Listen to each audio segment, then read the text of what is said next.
Hi friends, இது நம்ம என்ன பார்க்குறோன்னா நண்டு கிரேவி எப்படி செய்யறதுன்னு பார்ப்போம் வாங்க.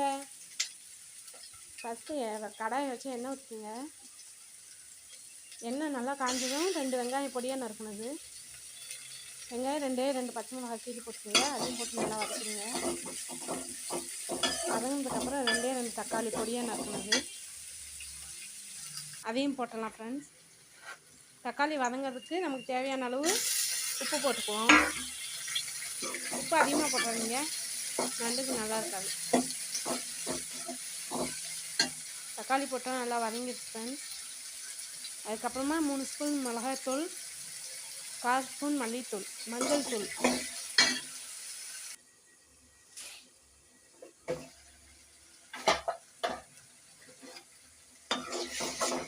அதையும் போட்டு நல்லா வதக்கிடலாம் ஃப்ரெண்ட்ஸ்.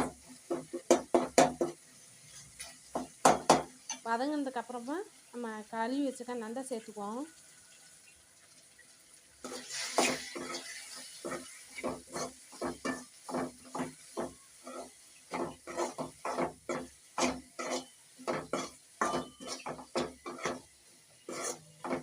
நண்டையும் போட்டு நல்லா வதக்கிட்டு அதுக்கப்புறமா இதில் வந்து தேங்காய் அரைச்சி வச்சுருக்கோம்.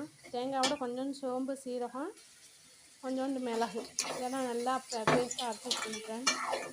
நண்டை தூக்கி பரட்டிட்டு அதுக்கப்புறமா அதை அரைச்சி வச்சுருக்க தேங்காயும் போட்டுடலாம். போட்டு ஒரே ஒரு டம்ளர் தண்ணி ஊற்றி நல்லா அடுப்பை நல்லா ஃபுல்லாக வச்சு வேக விடுங்க. ஒரு 2 கொதி கொதிச்சோடனே அதுக்கப்புறம் சிம்மில் வச்சு ஒரு 1/4 மணி நேரம் வேக விடுங்க. வேக விட்டிங்கன்னா காரம் சாரமான சூடான சுவையான நண்டு ரெடி. நீங்களும் ட்ரை பண்ணுங்கள் ஃப்ரெண்ட்ஸ். நீங்கள் எப்படி செய்வீங்கன்றதையும் கமெண்டில் சொல்லுங்கள். என்னோட நண்டு கிரேவி எப்படி இருக்குன்ட்டு அதையும் கமெண்டில் சொல்லுங்கள். ஓகே ஃப்ரெண்ட்ஸ், இது வந்து சளிக்கு நல்லது ஃப்ரெண்ட்ஸ். எவ்வளோ சளி இருந்தாலும் அதை அப்படியே கரைச்சி கொண்டு வந்துடும். இதுவே நீங்கள் நண்டு சூப்பும் செஞ்சு சாப்பிடுங்க, அதுவும் நல்லாயிருக்கும்.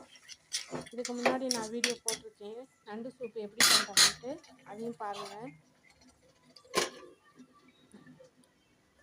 சூடான சுவையான காரம் சாரமான நண்டு கிரேவி ரெடி.